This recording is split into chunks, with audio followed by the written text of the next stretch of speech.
Hello everyone. October 31 2024 விழுப்புரமில் நடந்த ஒரு சம்பவத்தை பற்றி தான் இந்த வீடியோவில் நம்ம பார்க்க போகிறோம். தொடர்ந்து நம்ம சமூகத்தில் நம்ம காது கொடுத்து கூட கேட்க முடியாத அளவுக்கு பல அருவருப்பான காரியங்கள் நடந்துக்கிட்டு தான் இருக்குது. பெண்கள் ஆண்கள் இப்படின்னு யாராக இருந்தாலும் அவங்களோட தவறான உணர்வுகளை கண்ட்ரோல் பண்ணாமல் அவங்க இஷ்டத்துக்கு நடக்கிறது தான் பல குற்ற செயல்களுக்கு காரணமாகவும் அமையுது. இப்போ நாம் பார்க்க போகிற இந்த கேஸில் ஒரு லேடியை கொடூரமான முறையில் கொலை பண்ணியிருக்காங்க. இந்த சம்பவம் ஒட்டுமொத்த தமிழ்நாட்டையும் விழுப்புரம் பக்கம் திரும்பி பார்க்கவும் வச்சுருந்தது. அப்படி இந்த கேஸில் என்ன நடந்துச்சு, அந்த அதிர்ச்சியான சம்பவத்தை பற்றி தெரிஞ்சுக்கணும் அப்படின்னா இந்த வீடியோவை எந்த ஒரு இடத்துலையும் ஸ்கிப் பண்ணாமல் ஃபுல்லாக கேளுங்க. அதுக்கு முன்னாடி நம்ம சேனலை இன்னும் நீங்கள் சப்ஸ்கிரைப் பண்ணலை அப்படின்னா மறக்காமல் சப்ஸ்கிரைப் பண்ணிக்கோங்க. இந்த வீடியோ உங்களுக்கு யூஸ்ஃபுல்லாக இருக்குதுன்னு நினச்சிங்கன்னா ஒரு லைக்கும் அப்டேட் பண்ணிக்கோங்க. வாங்க இந்த சம்பவத்தில் அப்படி என்னதான் நடந்துச்சுன்னு சொல்லி டீட்டெயிலாக பார்க்கலாம். விழுப்புரம் மாவட்டம் கண்டமங்கலம் பகுதியை சேர்ந்த என்ஆர் பாளையம் காலனியில் வசிக்கிற தம்பதி தான் பாண்டியன் ராணி. இவங்களோட மூத்த பையனோட பேர் கருணாமூர்த்தி, ரெண்டாவது பையனோட பேர் தர்ச்சனாமூர்த்தி. இந்த மூத்த பையனான கருணாமூர்த்தி கடலூரில் இருக்க கவர்மெண்ட் காலேஜில் பிஏ படிச்சிட்ருக்காரு. அந்த காலேஜில் தான் பாலூர் கிராமத்தை சேர்ந்த ஸ்வேதா அப்படிங்கிற ஒரு பொண்ணும் பிஎஸ்சி பிஎட் படிச்சிட்ருக்காங்க. ரெண்டு பேருமே ஒரே காலேஜ் அப்படிங்கிறதுனால பொதுவாக எல்லா கேஸ் மாதிரியும் இந்த கேஸ்லையும் ஆரம்பத்தில் ரெண்டு பேரும் ஃப்ரெண்ட்ஸாக தான் பழக ஆரம்பிச்சிருக்காங்க. நாளாக இவங்களோட ஃப்ரெண்ட்ஷிப் காதலாகவும் மாறியிருக்கு. ரெண்டு பேரும் சின்சியராக லவ் பண்ணவும் ஆரம்பிச்சிருக்காங்க. ரெண்டு பேரும் ஒருத்தர் நல்லா புரிஞ்சுக்கிட்டதுக்கு அப்புறமா அவங்களோட காதலை பற்றின விஷயத்த அவங்க பேரண்ட்ஸ் கிட்டேயும் தெரியப்படுத்துகிறாங்க. இவங்க ரெண்டு பேரும் ஒரே சமூகத்தை சேர்ந்தவங்க அப்படிங்கிறதுனால பொண்ணு வீடாகட்டும் பையன் வீடாகட்டும் எந்த சைட்லேயுமே இவங்களோட காதலிப்பு எதிர்ப்பு அப்படிங்கிறது கிடையாது. ரெண்டு சைட்லேயுமே இவங்களுக்கு க்ரீன் சிக்னல் தான் விழுந்திருக்கு. இதனால் இவங்க ரெண்டு பேரும் கல்யாணம் பண்ணிக்கலாம் அப்படின்னு சொல்லி முடிவெடுக்கிறாங்க. 2024 ஜூலை 12 அன்னைக்கு இவங்களோட கல்யாணம் நடக்குது. காதலர்களாக இருந்த ரெண்டு பேரும் ஹஸ்பண்ட் அண்ட் ஒய்ஃபாக மாறுறாங்க. பெரும்பாலும் லவ் பண்ணுற பொண்ணையே இல்லை பையனையோ எந்த ஒரு எதிர்ப்புமே இல்லாமல் தன்னோட வாழ்க்கை துணையாக கரம் பிடிக்கக்கூடிய பாக்கியம் எல்லாருக்குமே கிடைக்காது. 100ல் ஒரு சில பேருக்கு மட்டும்தான் இந்த அதிர்ஷ்டம் அமையும். அதுவும் ரொம்ப ரேரான விஷயந்தான். இப்போ தன்னோட மனசில் இருக்கக்கூடிய அந்த காதலியவே மனைவியாக்கின கருணாமூர்த்தி ரொம்பவே சந்தோஷமாக தன்னோட திருமண வாழ்க்கைக்குள்ளே அடி எடுத்து வச்சிருக்காரு. இவங்களுக்கு கல்யாணமாகி சரியாக ஒரு 3 மாதத்துக்கு அப்புறமா 2024 அக்டோபர் 30 அன்னைக்கு அந்த ஃபேமிலியை சேர்ந்த எல்லாருமே நைட்டு சாப்பிட்டதுக்கு அப்புறமா தூங்குறதுக்காக அவங்கவுங்க ரூமுக்கு போயிருக்காங்க. எல்லாருமே ஆழ்ந்த தூக்கத்தில் இருந்தப்போ திடீர்னு நைட்டு ஒரு 10 மணிக்கு அந்த வீட்டோட ஹாலில் இருந்து என்னை காப்பாத்துங்க அப்படிங்கிற ஒரு பயங்கரமான அலறல் சத்தம் கேட்க ஆரம்பிக்குது. அந்த சத்தத்தை கேட்டு வீட்டில் இருந்தவங்க வெளியே ஓடி வந்து பார்க்குறப்போ கருணாமூர்த்தியோட அம்மாவோட உடம்பு நெருப்பில் எரிஞ்சிட்டு இருந்திருக்கு. இந்த டைமில் அந்த வீட்டை சுற்றி மக்கள் கூட ஆரம்பித்ததும் மருமகளான ஸ்வேதா உட்பட அங்கே இருந்த சில பேர் ராணியோட உடம்பு ஃபுல்லாக எரிஞ்சிட்டு இருக்கத அந்த தீயை அணைக்க ட்ரை பண்ணுறாங்க. எப்படியோ ஒரு வழியாக தண்ணியை ஊற்றி அந்த நெருப்பையும் அணைக்கிறாங்க. அதுக்கப்புறமா 108க்கு கால் பண்ணி வேகமாக புதுச்சேரியில் இருக்க ஜிப்மர் ஹாஸ்பிட்டலுக்கும் கூட்டிகிட்டு போகிறாங்க. 80% தீக்காயத்தோட உயிருக்கு ஆபத்தான நிலையில் இருந்த அந்த பெண்மணி அக்டோபர் 31 அன்னைக்கு சிகிச்சை பலனளிக்காமல் பரிதாபமாக இறந்து போகிறாங்க. அந்த நாள் தீபாவளி அப்படிங்கிறதுனால கருணாமூர்த்தியோட ஃபேமிலி எல்லாருக்குமே அந்த தீபாவளி ஒரு ரணமான தீபாவளியாக மாறுது. இந்த தீ விபத்து மின்கசிவால் ஏற்பட்ட தீ விபத்தா இல்லைன்னா ராணி தன்னோட உடம்புல நெருப்பை பற்ற வச்சு தற்கொலை பண்ணி இறந்து போயிட்டாங்களா இப்படின்னு 2 விதமாக யோசிக்கிறாங்க. ஆனால் இந்த மர்ம மரணத்துக்கான காரணம் என்னன்னு அந்த குடும்பத்தில் உள்ள யாராலையும் கடைசி வரைக்கும் கண்டுபிடிக்கவே முடியலை. ஒருவேளை தன்னோட அம்மா தற்கொலை பண்ணி தான் இறந்துட்டு போயிருப்பாங்களோ அப்படின்னு யோசிச்சு அந்த தம்பதியோட 2 பசங்களுக்கும் பதில் கிடைக்காம புலம்பியிருக்காங்க. ஃபைனலாக எல்லாம் முடிஞ்சு இறந்த உடலை தகனம் பண்ணதுக்கு அப்புறமா எல்லாரும் அவங்கவுங்க வேலையை பார்க்க போயிருக்காங்க. சில நாட்களுக்கு அப்புறமா தன்னோட அம்மா கண்டிப்பாக தற்கொலை பண்ணி இறந்து போயிருக்க மாட்டாங்க, அவங்களோட மரணத்துக்கு பின்னாடி வேற ஏதோ ஒரு முக்கியமான விஷயம் மறைஞ்சிருக்குன்னு நினச்ச ராணியோட ரெண்டாவது பையனான தட்சணாமூர்த்தி டைரெக்டாக கண்டமங்கலம் போலீஸ் ஸ்டேஷனுக்கு போயிட்டு சந்தேக மரணம்னு சொல்லி ஒரு கேஸையும் கொடுக்குறாரு. தட்சிணாமூர்த்தி கொடுத்த கம்ப்ளைண்ட்டை ரெஜிஸ்டர் பண்ண போலீஸ் அதுக்கப்புறமா அந்த கம்ப்ளைண்ட் ரிலேட்டடாக ஆக்ஷன் எடுக்க ஸ்டார்ட் பண்ணுறாங்க. இறந்து போன இந்த ராணியோட ஃபேமிலி மெம்பர்ஸ் எல்லார்கிட்டேயுமே போலீஸ் விசாரணையை தொடங்கியிருக்காங்க. அந்த விசாரணை அப்போ தான் சம்பவம் அன்னைக்கு அந்த வீட்டில் இருந்த அந்த வீட்டோட புது மருமகளான ஸ்வேதா கிட்ட மாமியார் மருமகளான உங்கள் 2 பேருக்கு இடையில ஏதாவது குடும்ப பிரச்சனை இருந்ததான்னு கேட்குறாங்க. அதுக்கு ஸ்வேதா, எனக்கு கல்யாணமாகி 3 மாதம்தான் ஆகுது. இந்த 3 மாதத்தில் என்னோட மாமியார் என்னை அவங்க சொந்த பொண்ணு மாதிரி பார்த்துக்கிட்டாங்க. ஸோ எங்கள் 2 பேருக்கு இடையில எந்த ஒரு மனஸ்தாபமும் இல்லை. சம்பவம் அப்போது நான் என்னோட ரூமில் தூங்க போயிட்டேன். என்னோட அத்தை வீட்டில் இருந்த ஹாலில் படுத்துட்டு இருந்தாங்க. திடீர்னு அவங்க அலறக்கூடிய சத்தம் கேட்டுச்சு. அந்த சத்தம் கேட்டதுக்கு அப்புறமா தான் நானே ரூமை விட்டு வெளியே வந்தேன்னு சொல்கிறாங்க. இதை கேட்ட போலீஸ்க்கு இப்போ இருக்கக்கூடிய காலத்தில் மருமக மாமியாரை கொலை பண்ணுறது, மாமியார் மருமகளை கொலை பண்ணுறது, ஹஸ்பண்ட் ஒய்ஃபை கொலை பண்ணுறதுன்னு இதெல்லாம் சாதாரணமாக நடக்கிறதுனால போலீஸோட சந்தேக பார்வை ஸ்வேதா பக்கம் திரும்புது. ஸோ தொடர்ந்து பல நாட்களாக 22 வயசான அந்த பொண்ணுக்கிட்ட அடுக்கடுக்கான பல கேள்விகளை போலீஸ் கேட்குறாங்க. அப்போ ஸ்வேதா எந்த கேள்விக்கு என்ன பதில் சொல்லணும்னு தெரியாமல் புலம்பி மாற்றி மாற்றி பேசியிருக்காங்க. ஃபைனலாக போலீஸோட காட்டமான விசாரணை தன்னோட மாமியாரை தான் தான் கொலை பண்ணேன்னு சொல்லி கொலைக்கான காரணத்தையும் ஸ்வேதா போலீஸ்கிட்ட சொல்லியிருக்காங்க.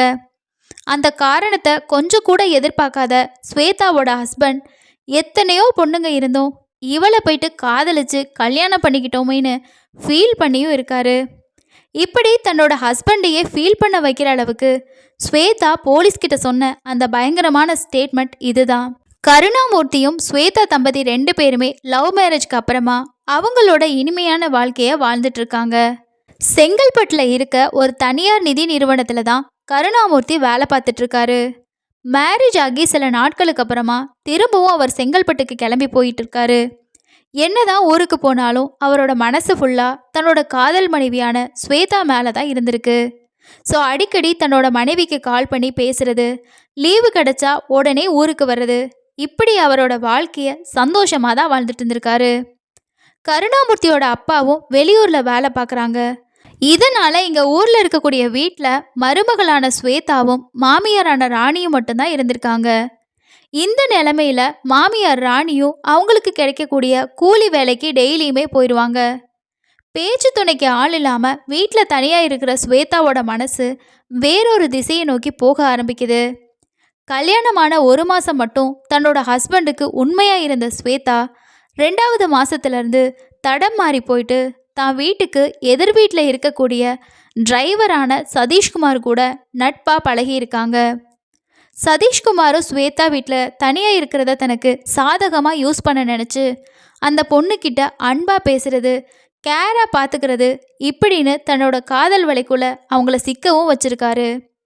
மேரேஜ் ஆன ஸ்டார்டிங்லேருந்து தன்னோட ஹஸ்பண்ட் அடிக்கடி வெளியூர்லேயே இருக்கிறதுனால தன்னோட உணர்வுகளை கண்ட்ரோல் பண்ண முடியாத ஸ்வேதா சதீஷ் கூட ரொம்பவே க்ளோஸாக இருந்திருக்காங்க. சில சமயங்களில் சதீஷும் ஸ்வேதாவோட இன்னொரு ஹஸ்பண்டாக மாறி பல இடத்துக்கு கூட்டிகிட்டு போயிட்டு சுற்றி காமிக்கிறது மட்டும் இல்லாமல் அடிக்கடி 2 பேரும் தகாத ரிலேஷன்ஷிப்லேயும் இருந்திருக்காங்க.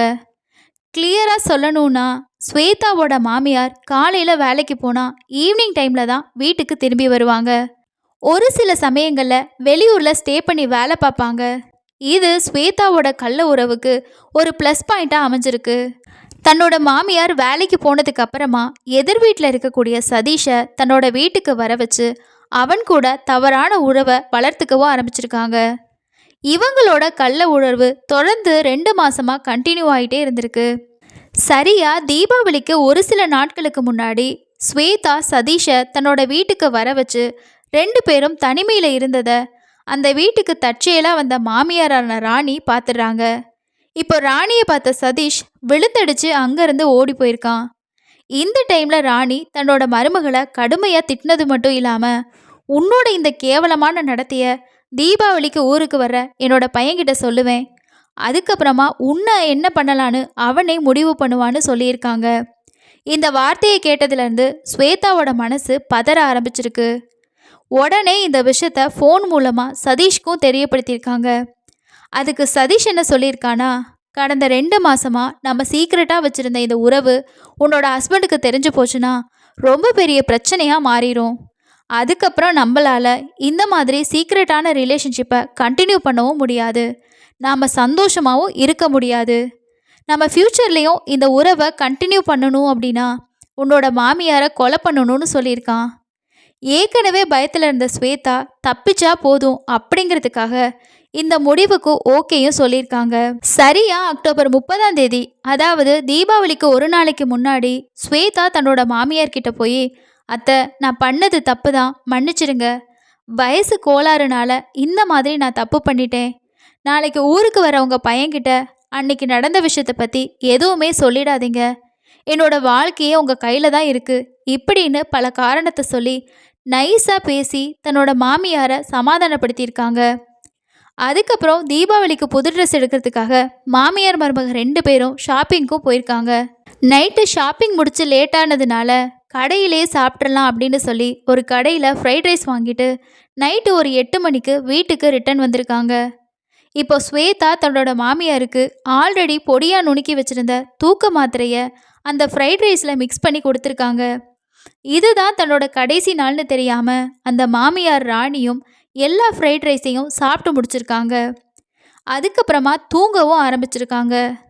சரியாக நைட்டு ஒரு 10 மணிக்கு ஸ்வேதா எதிர் வீட்டு சதீஷை தன்னோட வீட்டுக்கு வர வச்சு ஹாலில் படுத்து தூங்கிட்டு இருந்த தன்னோட மாமியார் மேலே பெட்ரோலை ஊற்றியிருக்காங்க. இந்த நேரத்தில் ராணி திடீர்னு கண் விழிச்சு பார்த்த அடுத்த செகண்டே அங்கிருந்த 2 பேரும் விஷயம் வெளியே தெரிஞ்சா மிகப்பெரிய பிரச்சனை ஆயிரும்னு பயந்து அவசரமாக நெருப்பு கொளுத்தி அவங்க மேலே போட்டுட்டு சதீஷ் அங்கேருந்து தப்பிச்சு போயிருக்கான். நெருப்பு பத்தின ஸ்பீடில் ராணியோட உடம்பு வெந்து போய் அலறி துடிச்சிருக்காங்க. அலறல் சத்தம் கேட்டு தான் அக்கம் பக்கத்தில் உள்ளவங்க அந்த வீட்டுக்கு வந்து பார்க்குறப்போ, இவங்க அலற சத்தம் கேட்ட அக்கம் பக்கத்தில் உள்ள எல்லாருமே அந்த வீட்டுக்கு வந்து பார்க்குறப்போ ஸ்வேதா அவங்க மாமியாரை பார்த்து அழுகிற மாதிரி நடித்து அவங்களோட நாடகத்தை ஸ்டார்ட் பண்ணியிருக்காங்க. கல்யாணமாகி 3 மாதம்தான் ஆகுது அப்படிங்கிறதுனால அங்கே இருந்த யாருக்குமே ஸ்வேதா மேலே சந்தேகமே வரல. ஆனால் ராணியோட 2வது பையனுக்கு மட்டும் தன்னோட அம்மாவோட மரணத்தில் ஏதோ ஒரு சந்தேகம் இருக்குங்கிறது போலீஸ் ஸ்டேஷனுக்கு போயிட்டு கம்ப்ளைண்ட்டும் கொடுக்கறதுனால இந்த விஷயம் வெளிச்சத்துக்கு வந்திருக்கு. பல நாள் விசாரணைக்கு அப்புறமா 2024 நவம்பர் 15ஆம் தேதி அன்னைக்கு ஸ்வேதாவையும் சதீஷ்குமாரையும் அரெஸ்ட் பண்ண போலீஸ் அவங்கள கோர்ட்டில் ஆஜர் பண்ணி ஜெயிலையும் அடைச்சிருக்காங்க. ஸ்வேதாவோட காமம் அவளோட கண்ணை மறைச்சதுனால எந்த தப்புமே பண்ணாத அந்த அப்பாவி மாமியார் துடிக்க இறந்தும் போயிருக்காங்க. ஒருத்தங்களோட தப்பான இந்த ரிலேஷன்ஷிப் கண்டிப்பாக எந்த ஒரு தப்பும் பண்ணாத ஏதோ ஒரு உயிரை பலியாக்கிறோம் அப்படிங்கிறது இந்த ஒரு சம்பவமும் உதாரணமாக இருக்குது. எதுக்காக தான் நிறைய பேர் இந்த மாதிரி ஒரு தவறான உறவுக்குள்ளே போகிறாங்கன்னே தெரியலை. கல்யாணமாகி 3 மாதத்தில் தன்னோட கணவருக்கு நம்பிக்கை துரோகம் பண்ணி அந்த குடும்பத்தோட சந்தோஷத்தை சிதைச்ச ஸ்வேதாவோட செயலை பற்றி நீங்கள் என்ன நினைக்கிறீங்க அப்படின்றத கமெண்ட்ஸில் சொல்லுங்கள். ஸ்வேதா வீட்டில் தனியாக இருக்கிறத தெரிஞ்சுக்கிட்டு அந்த பொண்ணை தன்னோட வலையில் சிக்க வச்ச சதீஷ்குமாரோட செயலை பற்றியும் உங்களோட கருத்துக்களை கீழே இருக்க கமெண்ட்ஸில் ஷேர் பண்ணுங்கள். மாமியார் இல்லை அப்படின்னா தன்னோட கள்ளக்காதலனோட சந்தோஷமாக இருக்கலான்னு நினச்ச ஸ்வேதா இன்னைக்கு சிறை கைதியாக வாழ்ந்துட்டுருக்காங்க. இது போன்ற தவறான உறவுகள் எல்லாமே ஆரம்பிக்கும் போது ரொம்பவே சந்தோஷமாக, வாழ்க்கையில் இந்த மாதிரி ஒரு சந்தோஷம் கிடைக்கவே கிடைக்காது அப்படின்னு ஏங்கிக்கிட்டு இருந்தோமேன்னு யோசிக்க வைக்கும். ஆனால் அதோட முடிவுகள் நம்மளுக்கு ரொம்பவே கசப்பானதாக அமையும் அப்படிங்கிறது இது போன்ற திருமணத்தை தாண்டின உறவுகள் பற்றின நிறைய கேசஸில் நம்ம பார்க்கக்கூடிய விஷயத்துலேருந்தே தெரிஞ்சுக்கலாம். இந்த வீடியோ கண்டிப்பாக உங்களுக்கு யூஸ்ஃபுல்லாக இருந்திருக்கும்னு நினைக்கிறேன். அடுத்து இன்னொரு க்ரைமில் சந்திக்கலாம். நன்றி.